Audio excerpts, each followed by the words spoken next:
Hello everyone, I'm finally ready to release a tier list. I've decided to release the tier list in part instead of one big video. The point of this tier list is to compare it to a future tier list that I will be making. This future tier list will be based off of a certain project that I'm planning on releasing. This tier list though is based off of how good I feel characters are in Super Smash Bros. Ultimate. I do not rank characters based on tournament results, because I believe that in this game, everyone who is high mid tier and higher can consistently place high at majors and super majors, or potentially even win one. Whereas everyone in middle of mid tier and below can occasionally place well at majors and super major tournaments. I'm also not going to be ranking the DLC since currently the DLC has not finished releasing, among a few other reasons. Also, every character on this tier list rises 2 tiers higher than I placed them if the opponent who's fighting the character does not know the matchup. So for example, a low mid tier character is basically high mid tier unless you know the matchup. Alright, without further ado, we're going to start with low mid tier. Now, I've only got one character that I think is a low mid tier character, which is also the character I think is the worst character in the game. Though to be fair, I do think that this character is still a fairly good character, and that's Kirby. Now, Kirby is a character that has been buffed multiple times by the developers. And don't get me wrong, these buffs have definitely helped Kirby. I actually originally put Kirby in low tier by himself before the buffs, but he jumped to low mid tier. But the buffs haven't addressed Kirby's fundamental flaws. He lacks range on the majority of his moves, and he's slow in the air with the 5th slowest airspeed.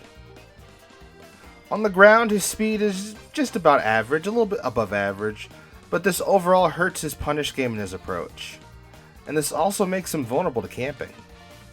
So Kirby as a character can lose to people playing passively, running away, and playing lame against him. His recovery is surprisingly exploitable due to his slow air mobility and the fact that his up B won't sweet spot the ledge from behind, and it doesn't go that high. He can struggle to kill outside of edge guarding his opponents, or getting a read, or using one of his smash attacks. His specials are among the worst specials in the game. His down special and side special have high startup and end lag. And for his side special in particular, it has surprisingly poor hitbox duration, with the hitbox only being out for 2 frames. His neutral special Inhale only heals him 1% damage if he swallows a projectile, regardless of how much damage the projectile would deal to him.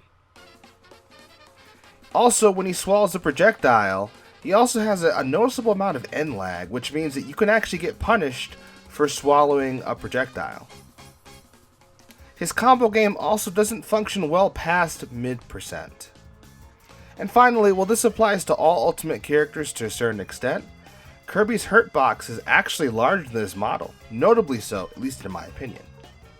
Now, most characters don't have hurt boxes on their very tiptoes, but Kirby's entire foot also has a hurt box, and really his entire hurt box is bigger than his body. And while again that is common for Ultimate characters, this is more so noticeable with Kirby. Now, Kirby does have strengths though, which is why he's still in mid tier as opposed to low tier or bottom tier. His small size and decent edge guarding make him a solid counterpick character in my opinion. I definitely think there'll be matchups where Kirby's small size and edge guarding are going to be very useful, as well as possibly neutral special. But his flaws to me are more than enough to make him by far the worst character in Ultimate. Next up is the middle of mid tier. Now, a pattern that you'll notice with middle of mid tier, and to a lesser extent high mid tier, is that the characters that are ranked here are often either polarizing, with amazing strengths but terrible weaknesses, or inconsistent. The lowest ranking middle of mid-tier character to me is Luigi. That is definitely going to surprise a lot of people. Many people think Luigi is a very good character, and to be fair, I don't think he's a bad character. But I do think that Luigi is a very flawed character whose strengths don't fully compensate for his glaring flaws. Luigi is fairly slow, particularly in the air. His mobility is below average. He lacks range on all of his moves except for his Frame 17 neutral special. His floaty attributes and lack of range make it difficult for him to get at a disadvantage. Luigi Cyclone, one of his best moves, can sometimes drop opponents. Not to mention the ability to SDI it, or more importantly, the fact that it takes 10 frames to come out with no invincibility during the actual attack. Luigi's recovery is one of the worst in the game. This is because of his awful airspeed, which is the second worst in the game. If he loses his jump, he's not coming back on stage. Now Luigi's notorious grab, with which he can do some amazing things including a zero death, it comes out on frame 14, which gives opponents who haven't committed to a move more than enough time to avoid getting grabbed by Luigi. Now Luigi does have strengths that keep him out of low mid tier. If Luigi does get the grab, he can do some nasty things. His back throw kills, his down throw combos, even at high percents, which allows Luigi to potentially zero death opponents. Or Luigi can do a down throw to Luigi Cyclone as a kill confirm, depending on the character and the percent and whatnot. His frame data is very good, and his crouch can allow him to ignore certain projectiles. He has a powerful up special if you land the sweet spot, giving him a surprisingly good out of shield option. Luigi does not struggle to kill, he has plenty of kill moves. And thanks to his neutral special, he can even zone characters to a certain extent. Luigi is a very polarizing character, which makes him feel at times like he should be placed higher. But all this being said, Luigi's many flaws prevent him from being any higher on my tier list. Next up is Meta Knight. Meta Knight does have his strengths. His frame data is pretty good. He has range on all of his attacks except for dash attack. He can edge guard very well. He's quick on the ground with the 14th best run speed. And he has other strengths too. So why is he so low on my tier list? Well, like Luigi and Kirby, he has flaws that hold him back. His hurtbox, like Kirby's, is notably bigger than his body, although the edge of Meta Knight's toes don't have a hurtbox. He's also very light and a fast faller, which means that he's combo food and he dies fairly early. As far as his disadvantage state goes, his options aren't that good. His best option is his dimensional cape, but that doesn't grant him invincibility until frame 12, leaving him vulnerable to combos for 11 frames. His quickest option is down air, which comes out in frame 4, but the hitbox is only out for 1 frame. Speaking of down air, all of his attacks suffer from poor hitbox duration. His hitboxes only tend to be out for a frame or two. This makes missing your attacks surprisingly easy. And so the margin for error with Meta Knight is actually pretty low.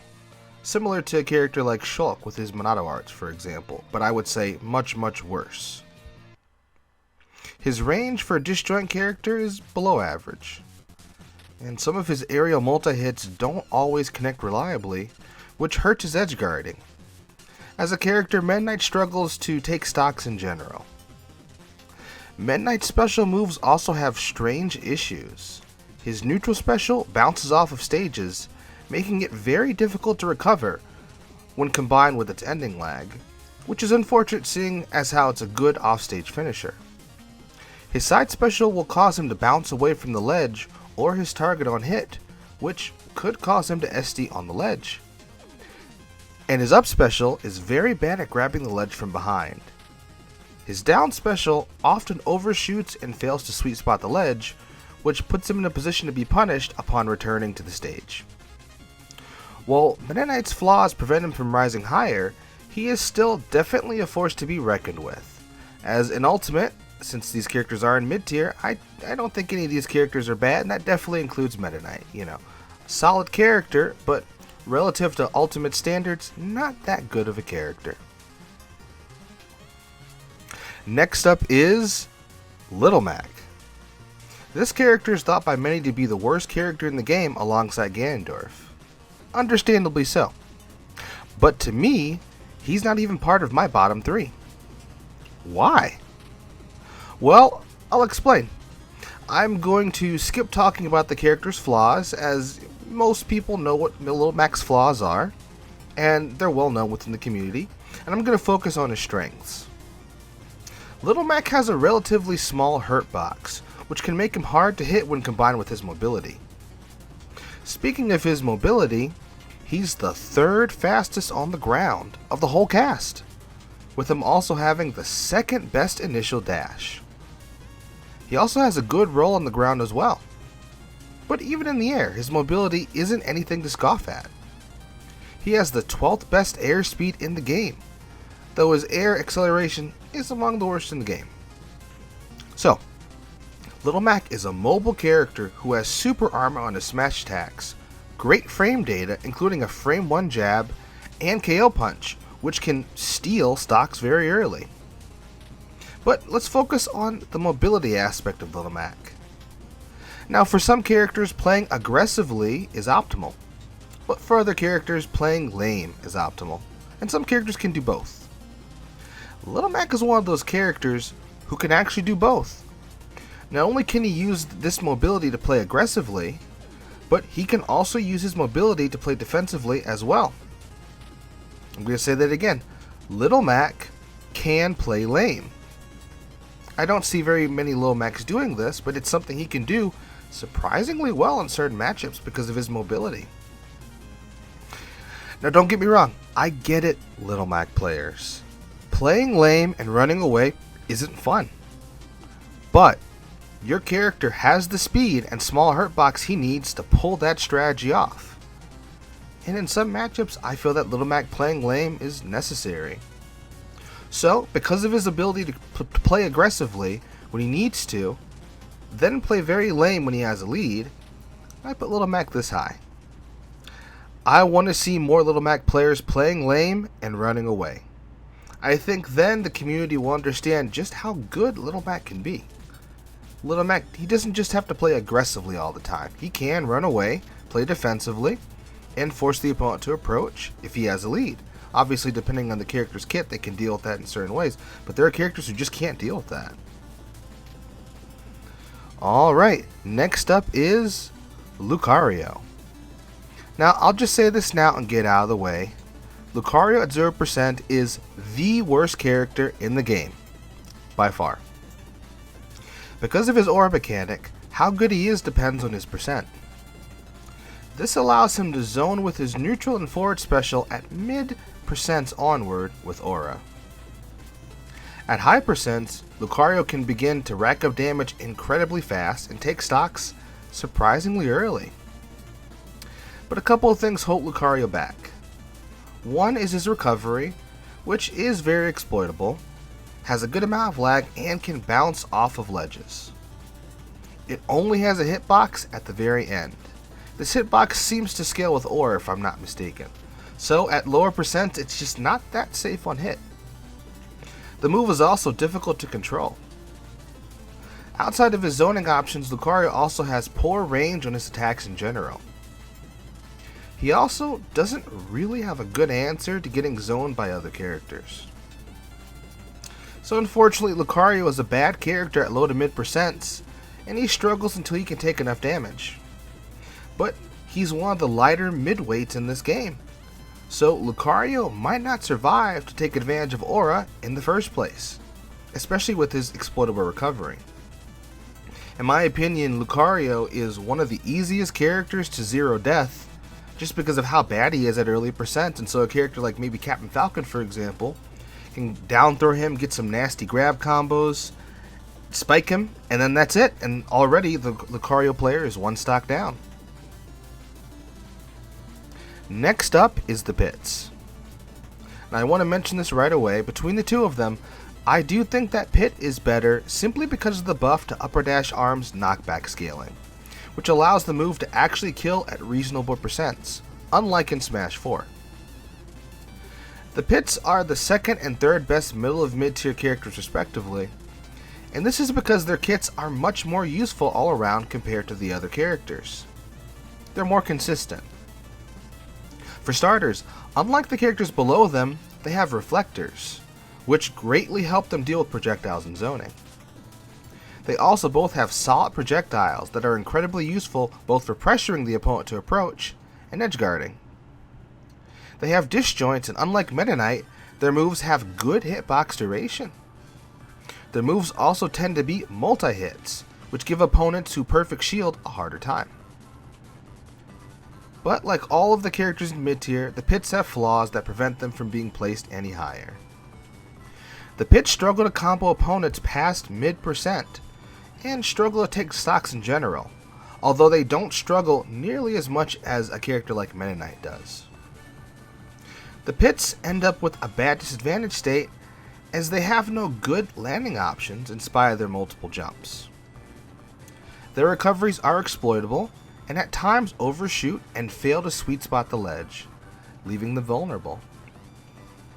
Now, strangely, the Pits don't gain intangibility until frame 15 when recovering, which leaves them vulnerable to edge guards.